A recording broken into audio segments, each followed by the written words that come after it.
Baslok urat sereal guys, Mang. Waduh, harganya mulai dari berapa ini, Mang? Ini kalau satuannya 5.000, Oh, satuannya urat isi dagingnya. Iya. Yang kecilannya 1000-an, Oh, 1000-an. tahunya 1000-an. 1000-an. Kalau seporsinya 10.000 dapat semua. Oh, ini baslok ya, bukan bakso ya? Baslok. Apa bedanya tuh bakso sama baslok, Kak? Kalau baslok itu sebenarnya bakso colok. Oh, bakso sebenarnya bakso colok. Rasanya kayak bakso nih. Oh iya. Boleh dah kita buatin 10.000 boleh ya? Boleh. Di sini Ya. Ada sayuran nggak? pakai sayuran? Boleh, boleh. Jangan pakai tahu, Ayah. Jangan pakai tahu, siap. Iya. Widih, tetelannya ini mah. Tetelannya pakai? Pakai. Ini tetelannya bebas ini Bebas, ya.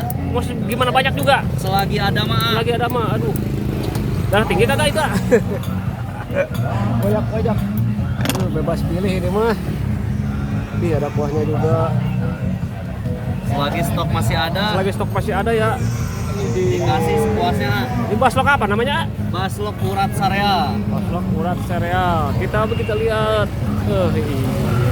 Mantap, baslok urat sereal. Saus sambal kecap? Kasih sambal aja boleh? Sambal aja. Iya. 4 sendok aja kasih ya. Sambalnya bisa request. Bisa request ya. Ih, mantap. Udah, kasih cuka. Coba pakai. Ya, biar asaman dikit dah. Siap. Aduh, mantap. Widih, penampakan ini guys, baslok urat sereal. Cuma 10.000, wah dijamin kenyang ini mah. Duh, tetelannya loh ini. Widih, mantap guys. Kita cobain dulu guys ya.